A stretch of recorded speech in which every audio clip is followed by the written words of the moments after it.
आलोट विधानसभा क्षेत्र में ATN news कर रहा है जनचर्चा।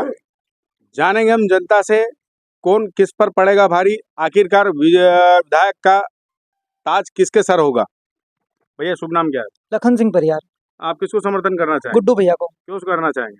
वो किसानों के हित में कार्य करते हैं, एक फोन पे आपका फोन भी उठाते हैं एक बार भाई, और आप जहां बोलेंगे जब बोलेंगे तब आपका एक ही फोन में काम भी हो जाएगा, और सभी लोगों के लिए हित का ही काम करते हैं भैया। भैया आप बताएं किसको समर्थन करना चाहेंगे? गुड्डू भैया को। गुड्डू भैया को समर्थन करना क्योंकि इस जो अभी विधानसभा चुनाव चल रहा है इसको त्रिकोणीय तो बोल नहीं सकते, क्योंकि मनोज चावला के यहाँ कहीं से वोट नहीं है पूरी विधानसभा में। हम इसे बोल सकते हैं तो दो, एक तो चिंतामणि मालवीय और गुड्डू। और चिंतामणि मालवीय जो पिछले 5 सालों में सांसद रह चुका है, जो अभी तक आलोट पूरे 5 साल में आलोट भी एक बार आया है, अभी तक आलोट नहीं आया। बाकी गुड्डू भैया किसी भी दलाली का काम नहीं करते। गुड्डू भैया आम आदमी भी कॉल करता है तो उसका फोन उठा कर उसका काम करते हैं। गुड्डू भैया ने दलाली वाला काम समाप्त कर दिया है, तो हम तो गुड्डू भैया को समर्थन करेंगे। हम क्या पूरी विधानसभा गुड्डू भैया को समर्थन करेंगे और भारी मतों से विजय भी बनाएंगे। कहीं ना कहीं कल एक विषय आया था ये विद्युत ट्रांसफार्मर का। उस विद्युत ट्रांसफार्मर के बारे में आप क्या कहना चाहेंगे? कहीं ना कहीं जो एक विरोध हुआ था उस विरोध के बारे में भी हम आपसे जानना चाहेंगे, आखिरकार क्यों ऐसा हुआ? क्योंकि आप देख सकते हैं पिछले 5 सालों में मनोज चावला ने कोई भी किसान हित में कार्य नहीं किया है। अभी जो कल डिप्पी का जो मामला हुआ था उसमें डिप्पी किसान अपने खुद खरीद के लाया था, क्योंकि किसी सरकार ने उनको दिलाई नहीं थी। वो खुद अपने प्राइवेट पैसों से अपनी प्राइवेट डिप्पी लाए थे। उसमें भी मनोज चावला ने अपने बंदे बेचकर उसकी शिकायत करी और चिंतामणि वाली ने उसकी शिकायत करी, जिससे पुलिस प्रशासन आया और वो किसानों की प्राइवेट डिप्पी ले गया। अब किसान ना तो फसल की सिंचाई नहीं कर सकता अगर डिप्पी नहीं है तो ये किसान को मारने वाली बात हो गई है। मनोज चावला खुद कुछ कार्य नहीं कर सकता, किसान खुद कर रहा है तो उसको भी नहीं करने दे रहा है।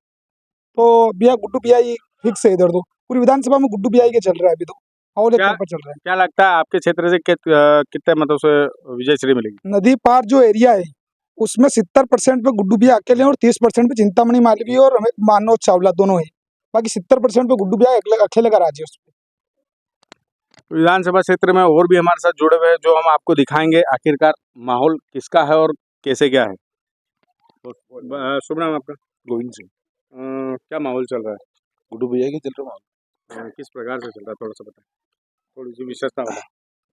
मतलब गुड्डू भैया सबके हित में काम करते, किसानों की सुनते भी। और रही बात यह कि जो मतलब कोई भी किसान हो, अगर अपन उनके पास चले जाए डायरेक्ट तो अपने सबका काम कर देते हो। और रही बात मतलब जो ये भी है मनोज चावला है, चिंतामणि मालवीय, ये मतलब अब क्या चुनाव चल रहा था अभी आ जा रहे हैं, उसके बाद ना तो ये कोई गाँव में होंगे ना किसी की सुनेंगे। तो अब बार तो जब मतलब गाँव में सभी के उन्हें गुड्डू भैया, जैसा कि तीनों ही मैदान में रह चुके हैं। प्रेमचंद जी गुड्डू विधायक सांसद भी रहे हैं, और चिंतामणि जी मालवीय जो है जो सांसद रहे हैं, और मनोज चावला भी वर्तमान विधायक है। इन तीनों के कार्यकाल के बारे में आप क्या कहना चाहेंगे? मेरे को तो सिर्फ गुड्डू भैया कार्यकाल अच्छा लगा। इन दोनों के कार्यकाल में किस प्रकार से कमियां रही, थोड़ी सी बताएं। ये मनोज भैया ने ये क्या करे, मतलब दादागिरी के हिसाब से काम कर रहे हैं।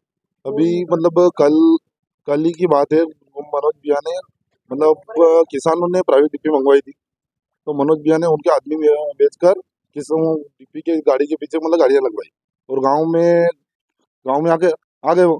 फिर वहां से प्रशासन को भेजा और डिप्पियां सारी भर के ले गए और बोला कि ये सारी 2 नंबर की डिप्पी कि अब किसान करे तो क्या करे, आत्महत्या करे, इसके अलावा कर भी क्या सकते हैं। तो आप लोगों का जब अगर निर्दलीय उम्मीदवार प्रेमचंद जी गुड्डू ने सपोर्ट किया तो आप सब लोगों को किस प्रकार से और कैसा लगा? और बहुत अच्छा लगा, और हम गुड्डू भैया का समर्थन करें। गुड्डू भैया के विषय में आप क्या कहना चाहेंगे? विषय में क्या मतलब गुड्डू भैया का कार्यकाल पहले भी अच्छा रहा और अब भी अच्छा है।